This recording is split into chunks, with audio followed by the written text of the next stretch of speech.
The opulent main hall of the Galactic Alliance Embassy, a shimmering expanse of polished chrome and crystalline artistry, usually served as a beacon of interspecies harmony. Today, however, its carefully curated tranquility was shattered by the shrill, unending wails of a young alien prince. Each piercing cry ricocheted off the vaulted ceilings, drawing hushed glances and an almost palpable wave of discomfort from the assembled dignitaries. The air, usually thick with the murmur of diplomatic negotiations, now thrummed with an awkward tension, a collective paralysis as everyone tried to pretend they weren't witnessing a full-blown royal meltdown. Beyond the grand archway, nestled within the quiet efficiency of an adjacent antechamber, Elara Vance meticulously polished a particularly stubborn smudge from a ceremonial plaque. Her movements were economical, precise, honed by decades of service. Elara, an elderly human woman whose silver hair was often pulled back into a severe, yet elegant, bun, was a veteran ambassadorial aide. She was known among the embassy staff for her quiet efficiency, her no-nonsense demeanor that brooked no foolishness, and a surprising, almost legendary, knack for calming the most difficult situations. This skill wasn't learned from a textbook. It was forged in the fires of countless diplomatic crises, refined over decades of serving across an astounding array of species, from the volatile gaseous forms of the Aryans to the stoic, rock-like beings of the Geode Collective. She had seen it all, smoothed over more ruffled feathers than she cared to count, and her presence, though unassuming, often brought a steadying force to any room she occupied. A particularly ear-splitting shriek from the main hall momentarily paused her work. Elara's brow furrowed almost imperceptibly. The prince's distress was clearly escalating. It wasn't just a child's tantrum. This was a siren call of genuine, profound upset. The wails grew louder, more insistent, and the hushed murmurs from the main hall faded entirely, replaced by an even deeper, more profound silence. The diplomatic proceedings, intended to forge critical trade agreements between three major star systems, were now entirely paralyzed. Ministers, ambassadors, and cultural attaches stood frozen in various states of discomfort, their alien faces a mixture of confusion and polite horror. No one dared to intervene. The fear of causing a diplomatic incident with the Kthar Imperium, a vast and powerful galactic entity, was a potent deterrent. Moreover, very few understood the intricate emotional nuances of the Kthar, especially concerning their young. It was a species known for its fierce pride and even fiercer protectiveness of its offspring. The young prince's cries, though distressing, seemed to create an unbreachable wall, leaving everyone helpless and utterly bewildered. Please subscribe to our channel for more captivating stories. The prince's cries, which had already reached a deafening pitch, now fractured into desperate, ragged gasps, punctuated by short, sharp bursts of hyperventilation. This wasn't merely a tantrum. It was a visceral manifestation of profound distress, a raw, almost primitive fear radiating outwards, chilling the very air in the opulent hall. Several alien dignitaries, renowned for their species' unique forms of comfort, tentatively approached the flailing young Kthar. A multi-limbed Grakthar extended a shimmering, bioluminescent tendril, meant to soothe with its gentle pulse, but the prince recoiled violently, his small, scaled body arching away, the cries intensifying into a guttural shriek. A crystalline sylvan touched a facet of his gem-like hand, attempting to transmit calming resonant frequencies, only for the prince to lash out, a tiny clawed fist striking the diplomat's arm with surprising force. Each attempt, born of good intentions yet alien understanding, only exacerbated the situation, driving the young royal further into his inconsolable turmoil. The hall became a tableau of well-meaning but utterly ineffective gestures, a cacophony of failed comfort. Observing this escalating chaos from a respectful, yet unhelpful, distance stood the prince's attendant, a towering Kthar guard whose rigid posture and unblinking crimson eyes spoke of an unwavering dedication to protocol above all else. His scaled face remained impassive, betraying no hint of concern for the child's burgeoning distress. He merely tracked the fumbling dignitaries with cold, professional detachment. He was a sentinel, not a comforter, and his presence did nothing to alleviate the palpable tension. What none in the main hall realized, however, was that they were not the only observers. High above, nestled within a cleverly disguised, hidden viewing gallery, a formidable figure watched in absolute silence. Emperor Xylos of the Cthar Imperium, the prince's father, a being whose very presence commanded deference across star systems, stood motionless. His massive form was cloaked in robes the color of deep space, and his features, though regal, remained perfectly unreadable, his gaze fixed on his distraught son and the futile attempts to calm him. There was no flicker of emotion in those ancient eyes, only an unwavering, intense scrutiny. Below, the human contingent, known across the galaxy for their empathy and often surprising ability to bridge cultural divides, decided to make their own attempts. Ambassador Thorn, a diplomat whose reputation for a gentle touch preceded him, slowly approached, a soft, reassuring smile on his face. He extended a hand, palm open in a gesture of peace, but the prince simply cowered further, whimpering as if even the sight of the unfamiliar human was a fresh assault.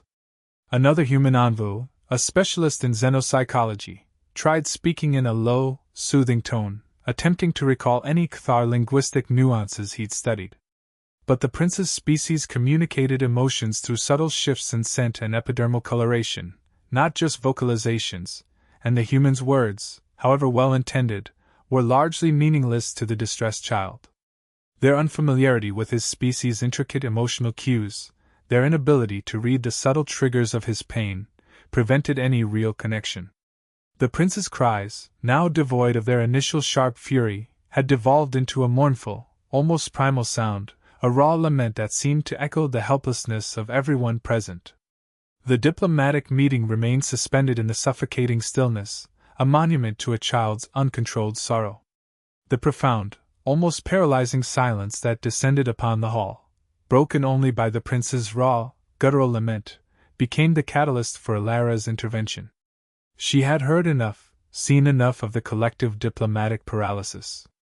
The continued suffering of the child, coupled with the complete ineffectiveness of everyone else, finally stirred her to action.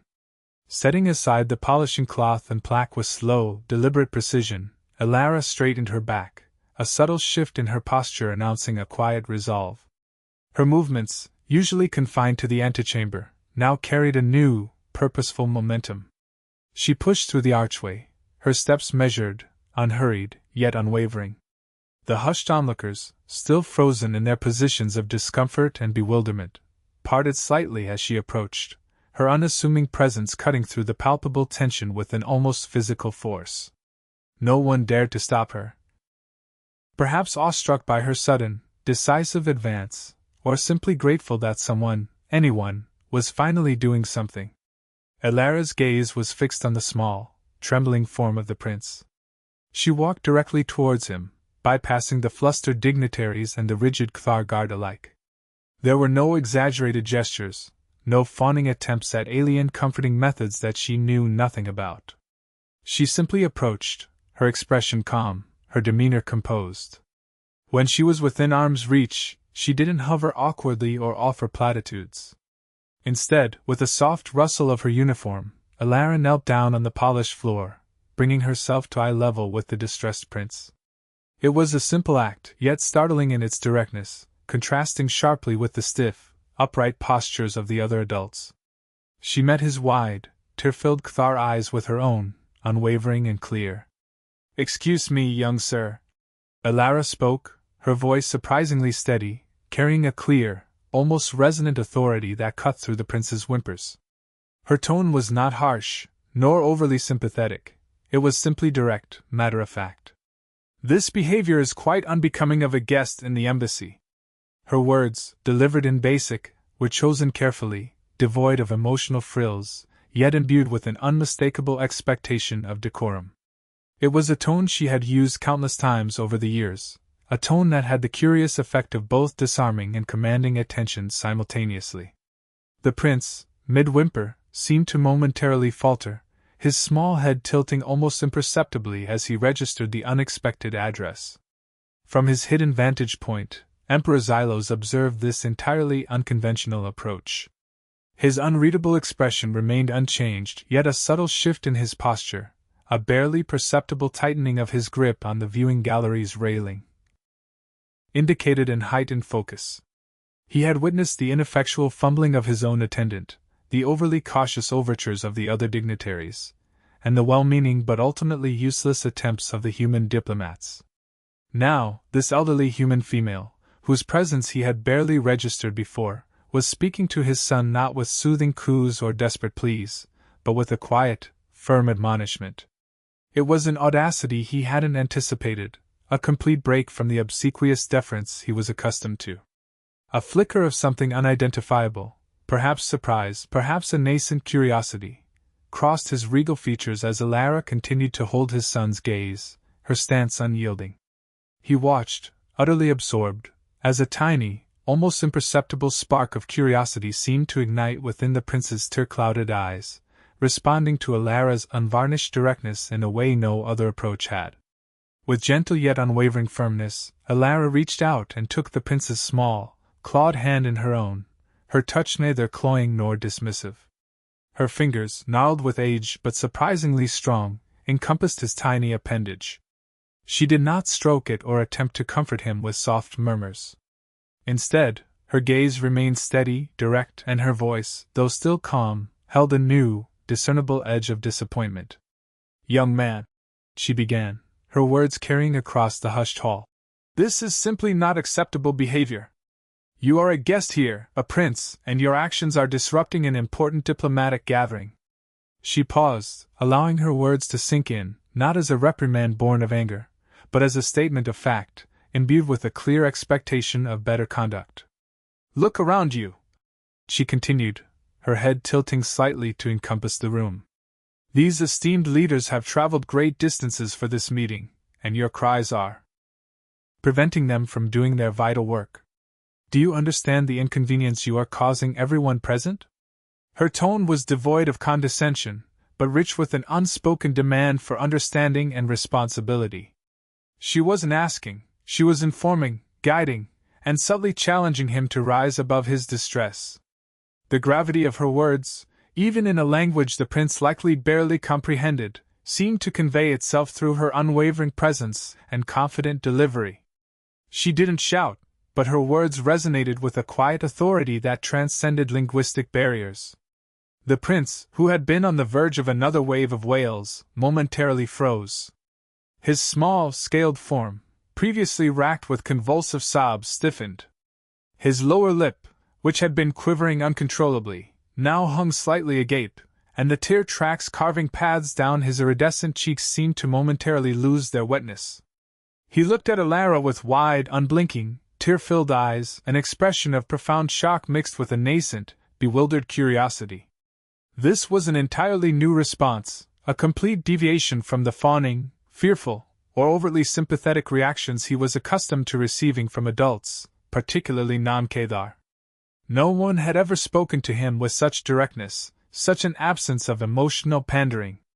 He blinked slowly, his small head cocked to one side, as if trying to process the sheer audacity of this unassuming human woman who dared to speak to him not as a frightened child, but as a young, albeit misbehaving, individual with responsibilities. His mouth opened again, not for a scream, but as if to form a question, though no sound emerged beyond a faint, hiccuping gasp. The profound quiet of the hall was broken only by the distant hum of the embassy's environmental systems, and the almost imperceptible rustle of fabric as shocked onlookers shifted uneasily. High above, in the hidden gallery, Emperor Xylos leaned forward slightly, his massive frame shifting almost imperceptibly. His earlier unreadable expression had softened, replaced by an intense, almost predatory focus on Alara. He saw the prince's unexpected stillness, the break in the cycle of his escalating distress, and recognized it for the profound shift that it was. The human woman's unconventional methods, her sheer audacious directness, were having an effect where all others had failed. His keen, ancient eyes meticulously tracked every nuance of Alara's posture, every subtle shift in her expression, every inflection in her calm voice. He was not just observing, he was analyzing, dissecting, and trying to understand the source of this seemingly effortless command she held over his distraught son. Intrigue sparked within him, a rare and potent emotion for a ruler who rarely encountered anything genuinely surprising. The prince's unexpected stillness, his momentary pause and his torrent of grief, served as a powerful testament to Alara's unique, almost gravitational presence. The emperor found himself utterly captivated, leaning further forward, his gaze fixed, absolutely unwilling to miss a single moment of this unfolding, remarkable interaction. The prince's small, clawed hand remained clasped in Alara's, a surprising anchor in the vast, echoing hall. She continued, her voice maintaining its quiet, unwavering sincerity, addressing the prince not as a petulant child, but as an intelligent, albeit overwhelmed, being. In this place, young one, we all have a role to play. Mine is to ensure the smooth running of this embassy. The ambassador's role is to foster peace. Your father, I am sure, has responsibilities of immense importance. Her gaze flickered briefly, almost imperceptibly, towards the hidden gallery, a subconscious acknowledgement of the emperor's probable presence, before returning to the prince. And you, as a prince, have a responsibility too. To represent your people with dignity, to learn patience, and most importantly to exercise self-control. She leaned in slightly, her voice dropping to a conspiratorial, yet still firm, whisper that nevertheless carried clearly in the now utterly silent room. Every action has a consequence, young one. Your cries, while perhaps born of genuine distress, have brought an entire galactic negotiation to a standstill. That is not the mark of a future leader. Leaders understand the impact of their emotions, and they learn to manage them, especially when many eyes are upon them. She didn't scold with anger, but with a profound, almost weary understanding of the burden of responsibility, a burden she implicitly understood perhaps better than many of the high-ranking officials surrounding them. Her words, simple in their phrasing, carried a weight of experience that hushed the room more effectively than any raised voice ever could. There was no judgment in her tone, only a clear, concise articulation of expectation and the ramifications of not meeting it. To the collective astonishment of every dignitary, every guard, and even the prince's rigid attendant, the young prince's wails, which had dominated the hall for so long, subsided completely. His small chest still heaved, but the raw, guttural cries were replaced by soft, hiccuping sobs, like a storm finally breaking into a gentle rain. He didn't pull away from Alara. Instead, he seemed to lean marginally closer, his body trembling, but his wide, tear-filled eyes remained fixed on her, absorbing every word, every nuance of her unwavering gaze. He was listening, truly listening, for the first time since his outburst began. The chaotic energy that had permeated the room dissipated, replaced by an almost reverent quiet, punctuated only by the fading echoes of his own distress. The prince's reaction was not one of defiance, but of a child finally encountering the firm, stable boundary he unknowingly craved. High above, Emperor Xylos's initial curiosity morphed into a complex internal conflict. He witnessed the dramatic, instantaneous shift in his son. The human had achieved what legions of Cthar advisors and countless attempts at pampering had failed to do. A deep surge of admiration, grudging but undeniably present, mixed with a subtle, almost instinctual offense. How dare this human, this ancient, unassuming female, reprimand his son, a prince of the glorious Cthar Imperium? His blood, even within his powerful frame, felt a slight, indignant stir. Yet, the undeniable, irrefutable evidence of his son's newfound calm was before him. The prince was no longer thrashing, no longer screaming. He was quiet, attentive, almost docile. Emperor Xylos, a ruler accustomed to absolute control and unquestioning obedience, found himself in an unfamiliar emotional landscape. He was torn between his imperial pride, which demanded immediate retribution for such perceived insolence, and his paternal instinct, which recognized the profound, positive impact Alara was having on his distraught child. The human's audacity was immense, yet her effectiveness was undeniable. His brow furrowed, a rare display of internal deliberation on his usually stoic face. He watched Alara, a tiny, seemingly insignificant figure in the vast chamber, wield a power more potent than any military might, the power of genuine, unyielding, empathetic authority. He recognized a strength there, a resolve that transcended species and status, leaving him in a silent, profound quandary. Elara, sensing the delicate shift in the prince's demeanor, the ebbing of his wild distress into something more manageable, allowed the slightest softening to enter her voice, a gentle warmth that belied her earlier firm admonition. She still held his small, clawed hand, but her grip now conveyed not just expectation, but a quiet, almost maternal reassurance. "Sometimes," she murmured, her gaze unwavering as she met his tear-filled eyes, "even princes need a little grounding, a reminder of what truly matters." With a slow, deliberate movement, she reached into the deep pocket of her uniform tunic, her fingers expertly retrieving a small, smooth, river stone. It was an unassuming thing, perfectly oval, polished to a dull sheen by countless years of tumbling water and countless hours of Elara's own nervous handling. She'd carried it for luck, a tiny piece of her distant home world, through countless star systems and diplomatic crises. She held it out to him, not as a bribe, nor as an apology for her words, but as an offering, a small, tangible gesture of connection. "This," she said softly, her voice still carrying the undertone of her earlier gravity, "is a worry stone. It helps to keep your thoughts steady when things feel overwhelming. It's not a solution, but a tool, a little piece of calm you can carry with you."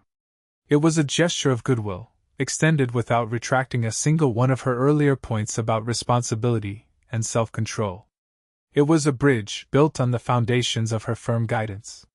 The prince, his small body still prone to trembles, regarded the stone as if it were an artifact of immense significance, an alien curiosity. His hyper-alert Kthar eyes, still glistening with unshed tears, darted from the polished gray stone to Elara's kind yet steadfast face. He hesitated, his earlier caution warring with a burgeoning curiosity. His small, clawed fingers twitched, then slowly, tentatively, reached out, delicately brushing against the cool, smooth surface of the stone. He withdrew them for a moment, as if reconsidering, then, with a burst of childlike resolve, he took the offering. His small fingers closed tightly around the stone, encompassing its smooth form, a stark contrast to the rough scales of his hand. He gripped it like a lifeline, his gaze fixed on the object, then back at Elara. A complex mix of emotions played across his young face, lingering confusion, a hint of defiance, but also a nascent spark of understanding, a fragile seed of trust beginning to take root in the fertile ground of his distress. The simple, human-made trinket, imbued with Elara's quiet authority and genuine care, seemed to hold a profound significance for the young royal. From his hidden vantage point, Emperor Xylos witnessed this delicate exchange with an intensity that bordered on awe. His earlier offense, the imperial pride that had bristled at Elara's audacity, slowly began to recede, replaced by a grudging, yet undeniable, respect. He had seen countless attempts to placate his son, to distract him with glittering toys and sugary treats. But this human woman had offered something far more profound, not just a distraction, but a tool, a subtle lesson, and a tangible symbol of calm earned through disciplined self-awareness. He watched as his son, who had rejected every expensive bauble and holographic game, clutched the simple stone as though it were the most precious jewel in the Imperium. The Emperor, a master strategist and observer of character, could now clearly discern the depth of Elara's unconventional approach. It wasn't merely about scolding a princeling into submission, it was about guidance, about imparting wisdom, and about genuine, unvarnished concern for the child's inner well-being. It was a form of discipline interwoven with true empathy, a combination rarely encountered in the cutthroat world of galactic politics, or even within his own rigid Kthar court. A faint, almost imperceptible nod of acknowledgement stirred in the Emperor's massive frame. He had underestimated this human. Profoundly. The prince, clutching the smooth stone in his small, scaled hand as if it were a talisman, began to make a series of quiet, choke sounds, guttural clicks and soft, high-pitched whines that were entirely foreign to the human ear. His gaze, still tear-filled but now more focused, darted from Elara's face to a specific point in the grand hall. He raised his free hand, pointing a trembling, clawed finger towards a high, arched window, situated just above one of the ornate diplomatic banners. Through the crystalline pane, a faint, almost imperceptible shimmer of light pulsed rhythmically, a subtle refraction of the distant sun filtering through an orbital defense grid. To Elara, it was merely an aesthetic architectural detail, a testament to Galactic Alliance engineering. To the other dignitaries, it was entirely unremarkable, blended seamlessly into the embassy's opulent design. Yet the prince's entire being seemed to recoil from it, his small body tensing again as he made another series of distressed gestures. He mimed a sudden, swift movement, a flash across his field of vision, then pointed to his own tiny, vulnerable throat, his eyes wide with an ancient, species-specific terror. It was a primal fear, deeply ingrained in the Kthar psyche, a fear of aerial predators that hunted by sensing subtle light fluctuations. The rhythmic shimmer, so benign to other species, was, to him, a constant, low-level threat, a subtle visual percussion of danger that had finally overwhelmed his young senses. Elara, with her decades of cross-cultural exposure and an innate ability to read beyond obvious gestures, quickly deciphered the prince's frantic communication.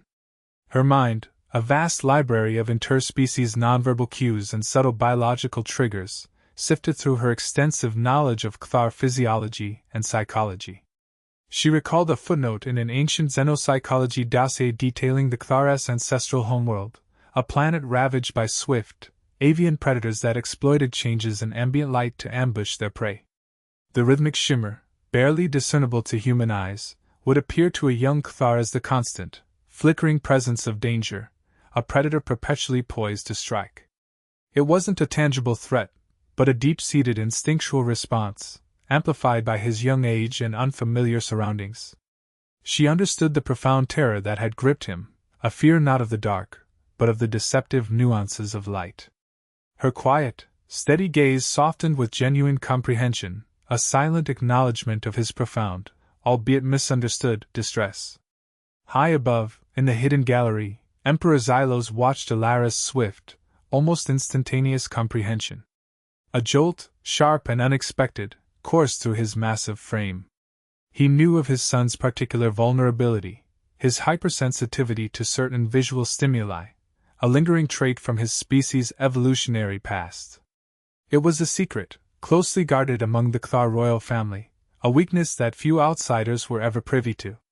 His own attendants, for all their loyalty and training, often misinterpreted his son's fear as mere anxiety or even stubbornness, lacking the nuanced understanding to pinpoint the exact environmental trigger.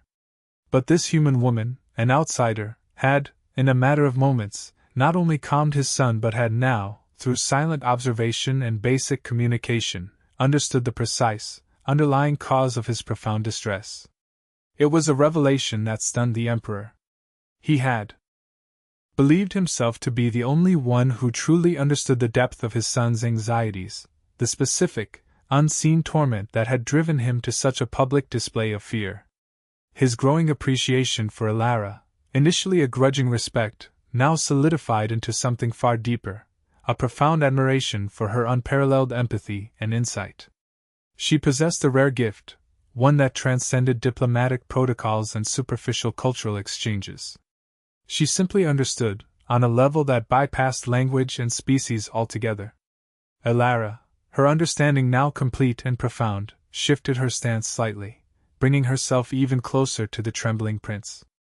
There was no hint of judgment in her eyes, only a deep, abiding empathy. She didn't dismiss his fear as irrational or childish. Instead, she acknowledged its validity, its deep roots in his species' history. "I see, little one," she murmured, her voice a soft, soothing balm in the suddenly quiet hall. "You are seeing the flickers, aren't you? The shadows that move like hunters in the sky." She knew the words likely meant little to him in their literal sense, but the tone, the acknowledgment of his inner turmoil, was universal. She gently squeezed his hand, a silent affirmation that his fear was real, not imagined. Then, with infinite patience, she began to explain, her voice a low, steady current of reassurance. "Those flickers," she continued, gesturing subtly towards the window that had caused such distress. "They are not hunters here. They are simply light, playing tricks. This building, this embassy, is strong and safe. No predator can come through walls of a Galactic Alliance structure. Those shadows you see are just the way the light bends as it passes through the shield, an old, well-tested defense against space dust, not against creatures that hunt from above. She spoke slowly, deliberately, choosing simple words, conveying through her calm demeanor and steady gaze the absolute certainty of her statement. She even drew a small, imaginary line in the air, tracing the path of the light, demonstrating its harmless, predictable trajectory. She explained how the perceived threat was merely an optical illusion, a trick of the eye, amplified by his species' ancient instincts, but ultimately harmless in this advanced, protected environment. She didn't belittle his instinct, she recontextualized it within the safety of their current surroundings. She wasn't removing the fear, but explaining it away, offering knowledge as a shield against the unknown terror. Her explanation wasn't just words. It was a carefully constructed narrative of safety and understanding, designed to dismantle the very core of his primal terror. As Alara spoke, the prince's small body, which had been coiled tight with apprehension, began to visibly relax. The soft, hiccuping sobs gradually faded into mere sighs, and then, finally, into silence. He leaned almost imperceptibly into Alara's side, his head resting lightly against her arm, his small hand still clutching the smooth river stone.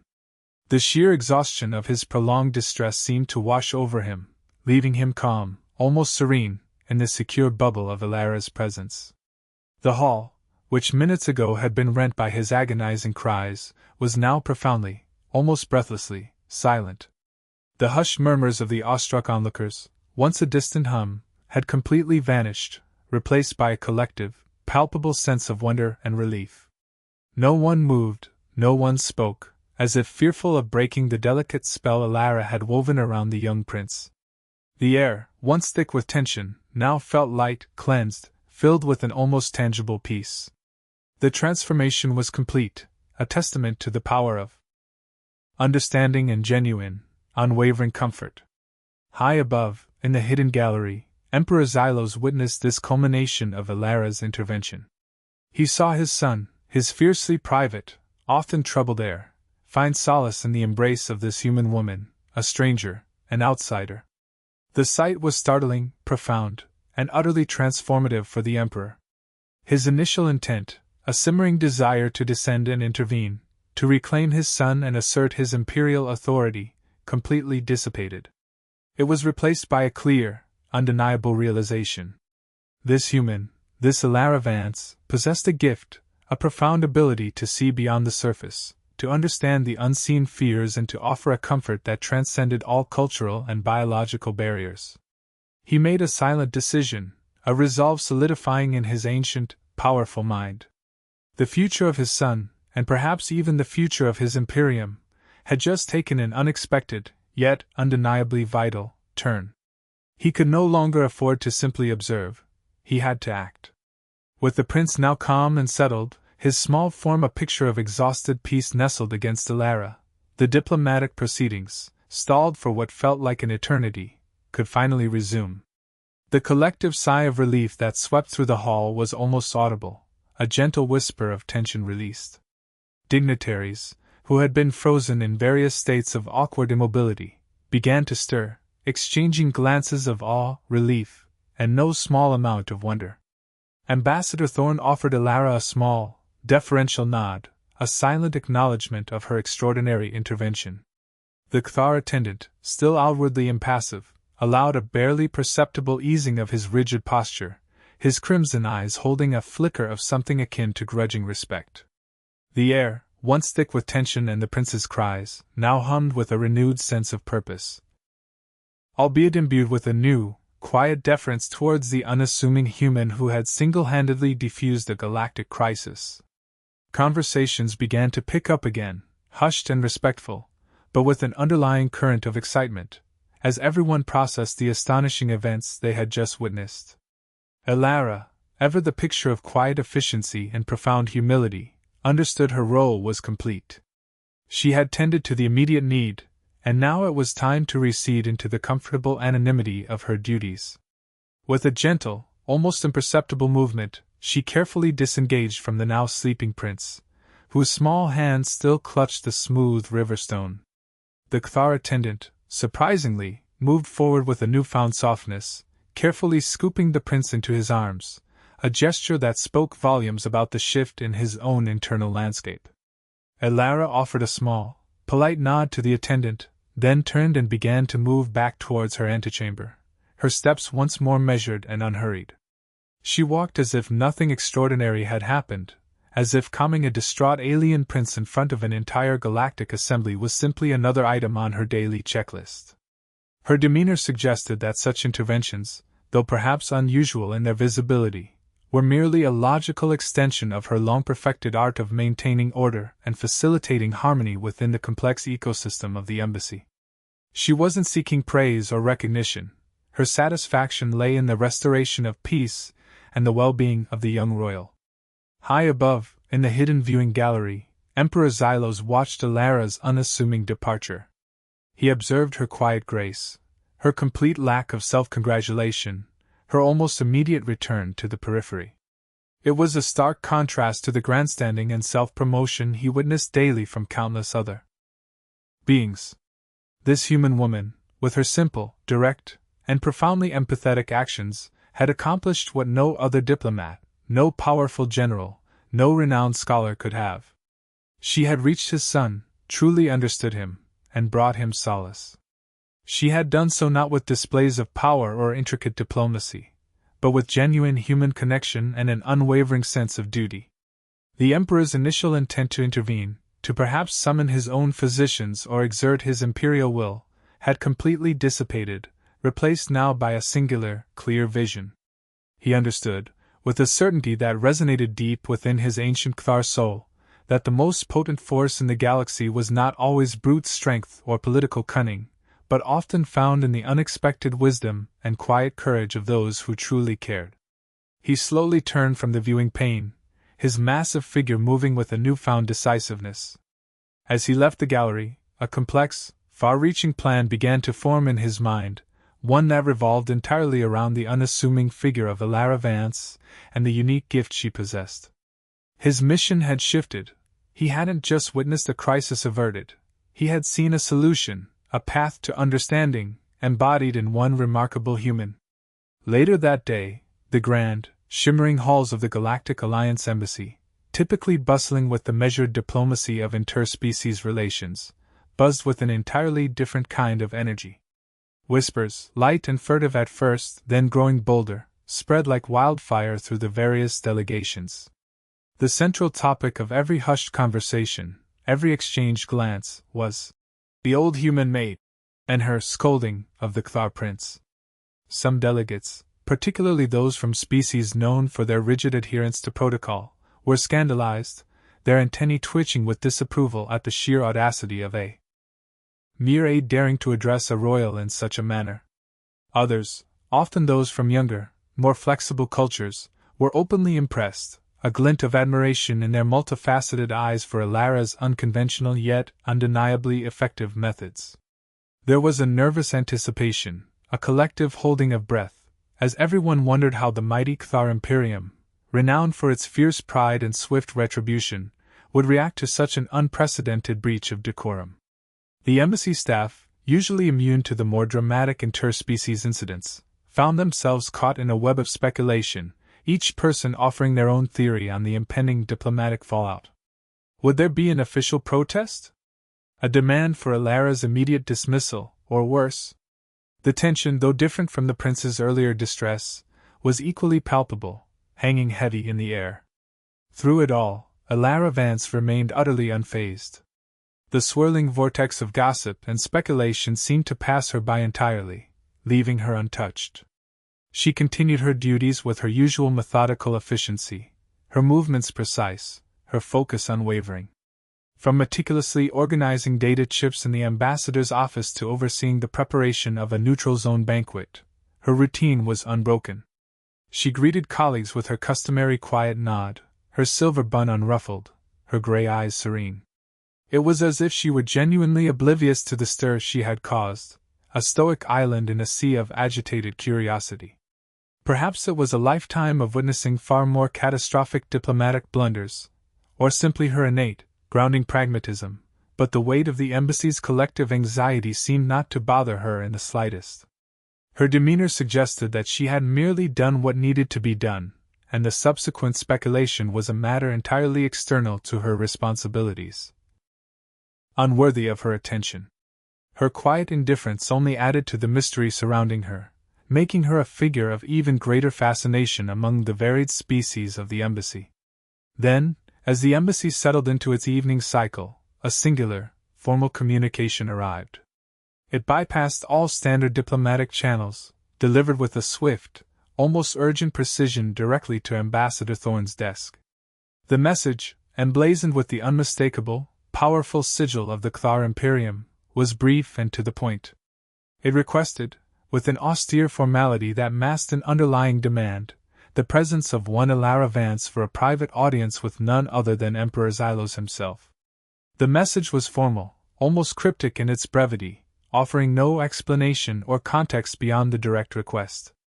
Its arrival caused immediate, widespread apprehension among the human diplomats. Ambassador Thorne, usually unflappable, felt a cold knot tighten in his stomach. A private audience with Emperor Xylos was an honor rarely bestowed, and often preceded significant, sometimes volatile, political shifts. The speed of the request, coupled with the prince's earlier public display, sent shivers down the spines of many. What did the emperor want? Was this a prelude to a harsh reprimand, a demand for reparations, or something far more sinister?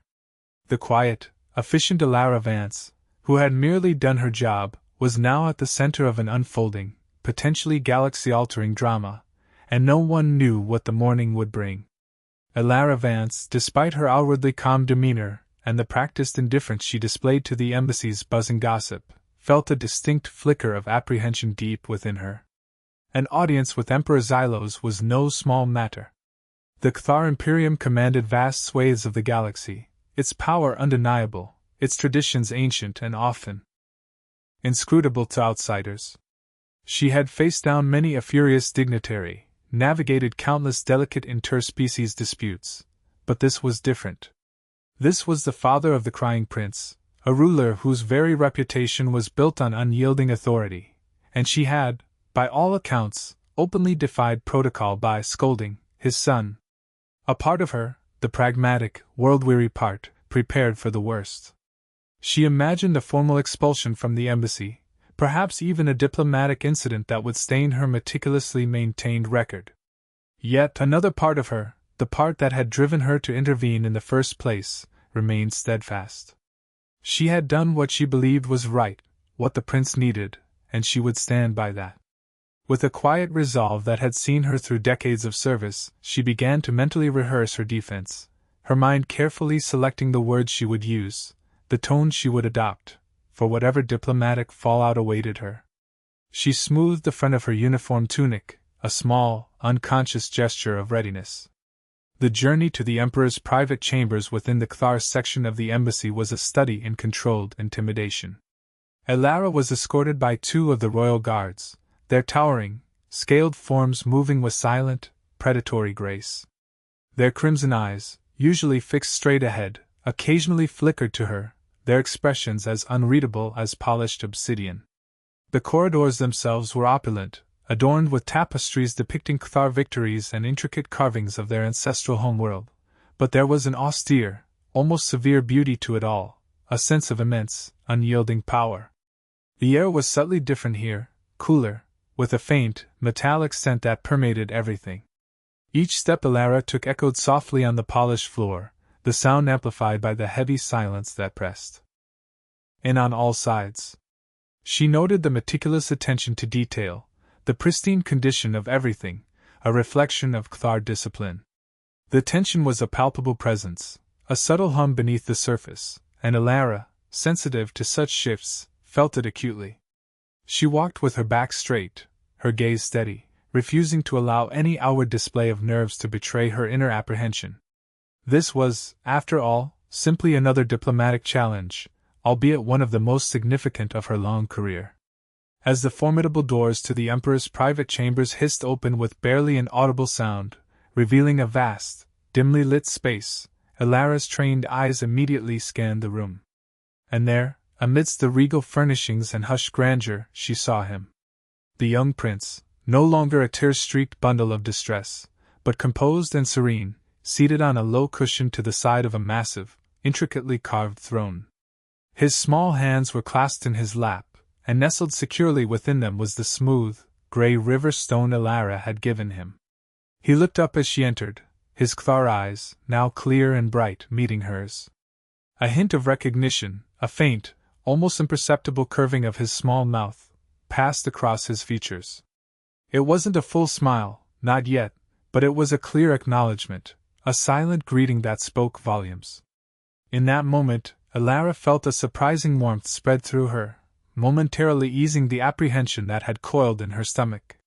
The stone, clutched in his hand, was her silent assurance that her actions, however unconventional, had resonated, had made a difference. Elara's gaze, drawn by the prince's subtle acknowledgement, then shifted to the commanding figure seated upon a throne-like chair directly opposite the entrance. Emperor Xylos of the Kthar Imperium was a presence of immense, almost overwhelming, power and authority. He was even larger than she had imagined, his frame exuding a raw, untamed strength that belied the regal robes he wore. His crimson eyes, piercing and ancient, fixed upon her with an intensity that seemed to probe her very soul. There was no warmth in his initial gaze, no discernible anger, but rather a complex, almost unsettling, mix of emotions that Elara, with all her experience, found difficult to decipher. A subtle tension radiated from him, a silent pressure that filled the vast chamber and made the air feel heavy. He made no move, spoke no word, simply observed her with an unwavering scrutiny that promised a judgment yet to come. Elara met his gaze with her usual calm composure, refusing to flinch, refusing to be intimidated, even though every instinct screamed for caution. She stood her ground, her posture straight, her hands clasped loosely in front of her, a picture of quiet dignity in the face of imperial might. The silence stretched, long and weighty, punctuated only by the faint hum of the chamber's environmental systems and the distant, almost imperceptible sounds of the embassy. Finally, Emperor Xylos spoke, his voice deep and resonant, a sound that seemed to vibrate through the very floor. It was a voice accustomed to command, to being obeyed without question. "Human Vance," he began, the syllables of her name pronounced with a precise, almost clinical coldness. "You have caused quite the stir in my son's life, and by extension, within these diplomatic halls." He paused, his gaze never leaving hers, allowing his words to hang in the air, potent with unspoken meaning. "My prince's distress was, as you witnessed, considerable. It caused embarrassment, certainly, and significant difficulty for the ongoing negotiations, a disruption my court rarely tolerates." There was no overt accusation in his tone, but the underlying message was clear. Her actions, however well-intentioned, had deviated from expected protocol and carried significant consequences. He was not asking for an explanation, he was stating facts, laying the foundation for whatever imperial decree might follow.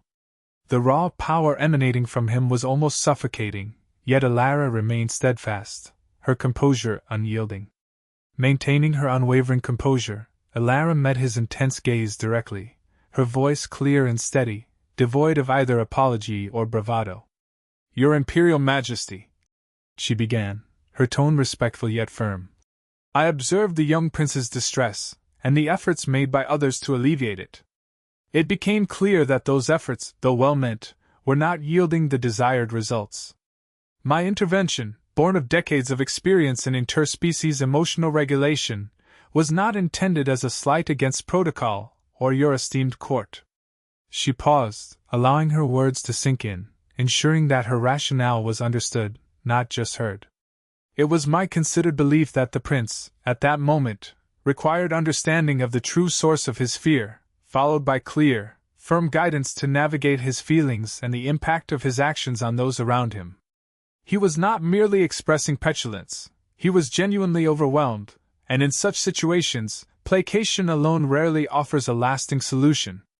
She articulated her reasoning with a calm conviction, presenting her actions as a professional assessment rather than an emotional impulse. She believed that true comfort came not from coddling, but from empowerment, and a clear path to self-control. Her belief was that the prince needed to understand his environment, not just have his immediate discomfort soothed, and that firmness, tempered with empathy, was the most effective approach for genuine resolution and growth. Emperor Xylos, his eyes still fixed on Elara, then revealed the extent of his observation. "You are correct, human Vance. My son's distress was indeed profound. And your assessment of the, shall we say, conventional attempts to soothe him is also accurate." His voice, though still deep, held a new, almost reflective quality. "What you did not know, however, was that I witnessed the entire interaction from the hidden gallery above the hall. I saw everything." He paused, a flicker of something unidentifiable, perhaps a ghost of anger, crossing his features before it quickly vanished. "Initially, I confess, I was incandescent with rage. My imperial pride demanded intervention, retribution for such an audacious display of disrespect towards my son, a prince of the Cthar Imperium. The thought of a mere human aide daring to address him in such a manner was unfathomable." The Emperor shifted slightly on his throne, a subtle adjustment that spoke of immense power held in check. "But then," he continued, his gaze piercing, "I observed. I watched as you, a stranger, achieved what none of my most trusted advisors, none of the revered Cthar healers, had managed to do. You silenced his cries. You broke through his terror. My son, who had been inconsolable, became attentive. He listened." A low rumble emanated from his chest, a sound that might have been a sigh, or perhaps a growl of grudging admiration. "You connected with him, human Vance. You understood his fear, a fear that even those closest to him often misinterpret. Your directness, your unwavering belief in the importance of self-control, and your subsequent, quiet empathy, it disarmed me completely." He leaned forward, his massive frame dominating the space. "You did not fawn. You did not coddle. You treated him not as a fragile object to be placated, but as a young being capable of reason, capable of understanding his impact on the world around him. You pointed out his responsibilities, and then you offered him a practical tool, a symbol of calm, instead of empty promises.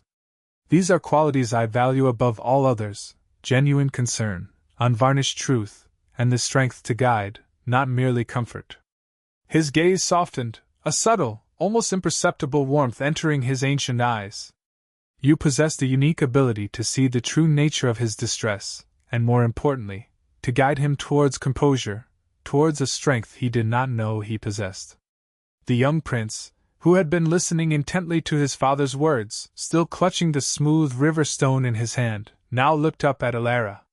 His Cthar eyes, clear and steady, met hers, and he offered a small, almost imperceptible nod. It was a silent, yet powerful affirmation.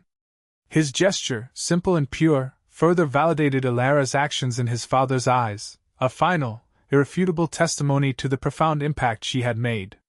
The Emperor saw his son's acknowledgement, and a profound sense of validation settled over him. This human woman, through her quiet strength and understanding, had not only calmed his son, but had also earned his respect in a way few ever had. The implications of her actions and his son's response were immense, extending far beyond the confines of the embassy's negotiation halls. The Emperor knew, with absolute certainty, that his initial judgment of Elara Vance had been profoundly, gloriously mistaken. He had seen a path forward, a new way of nurturing the emotional development of his species, illuminated by the unexpected wisdom of an old human maid. The young prince's silent affirmation of Elara's actions created a profound moment of shared understanding in the imperial chamber. Emperor Xylos, his deep-set eyes now holding a glimmer of an emotion Elara couldn't quite decipher, took a slow, deliberate breath. The silence that followed was rich with unspoken meaning, heavy with the weight of potential. Then, with a gesture of his massive hand that seemed to command the very air around him, he beckoned Elara closer. To her astonishment, Emperor Xylos then offered her a position of unprecedented honor and responsibility within the Cthar Imperium.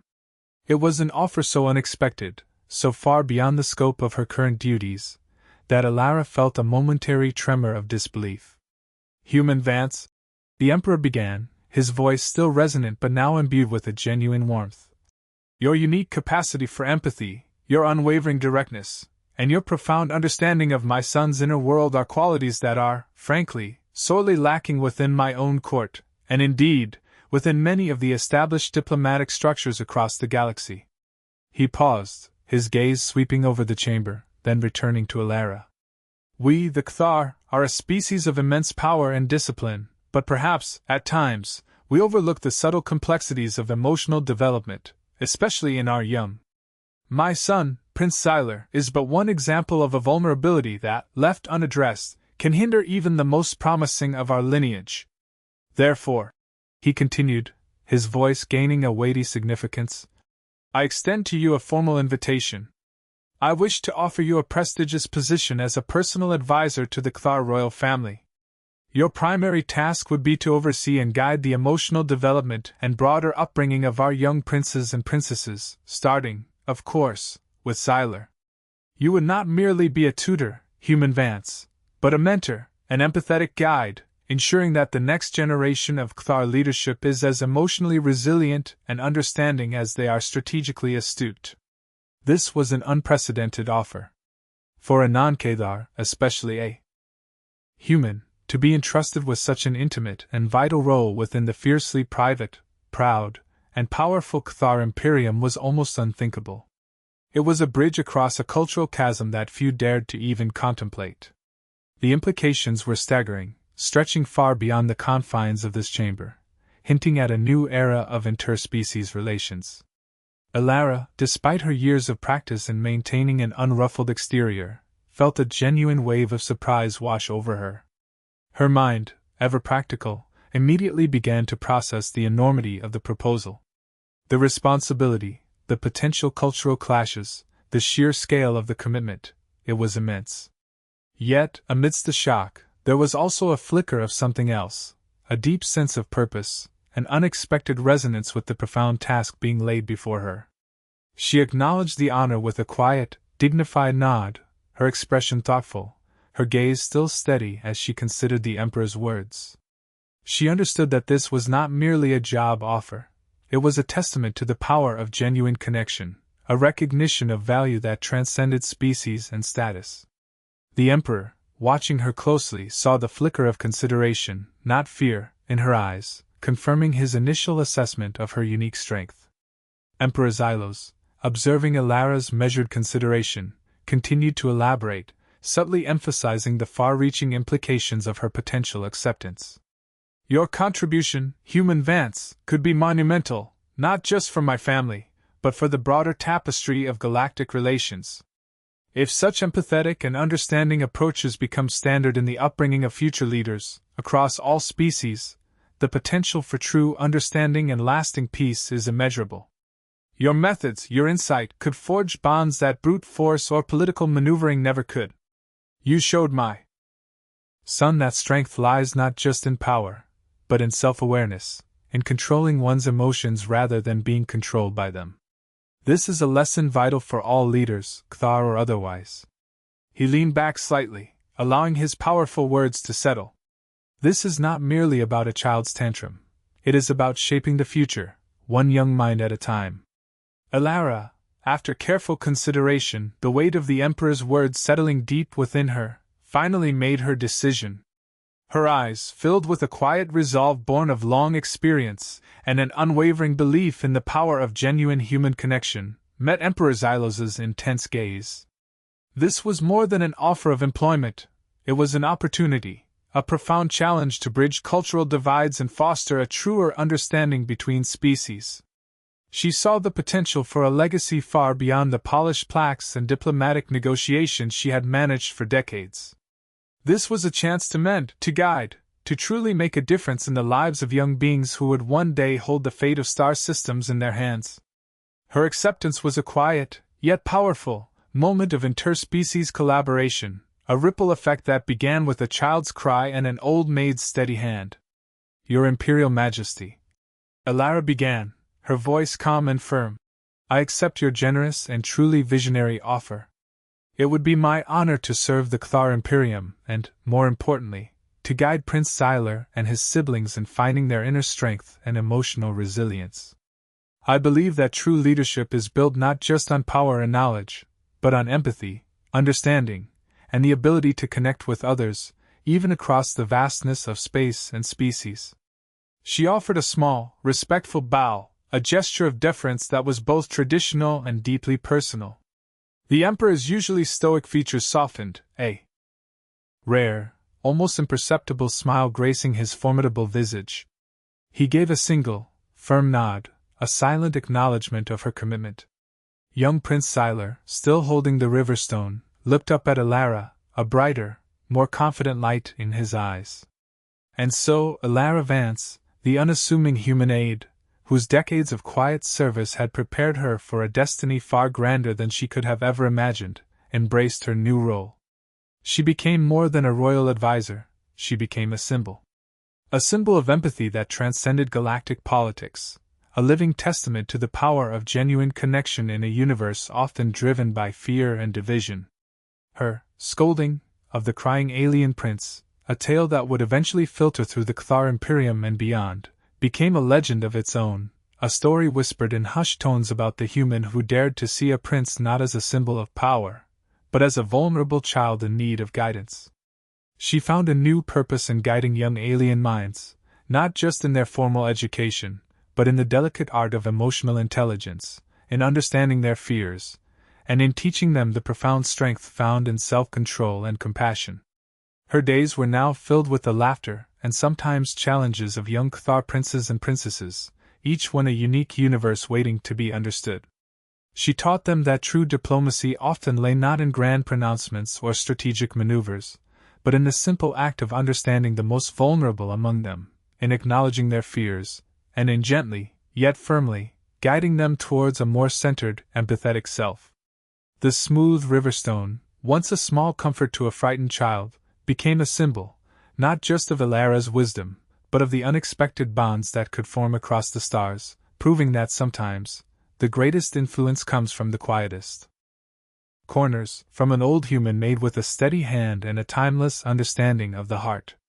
Her journey, steeped in humility, had ultimately reshaped the future, one tiny, developing alien mind at a time. The universe, it seemed, was full of such unexpected connections, waiting for someone like Alara to simply understand. Thank you for watching. Don't forget to like this video, subscribe for more inspiring stories, and click here to watch our next adventure.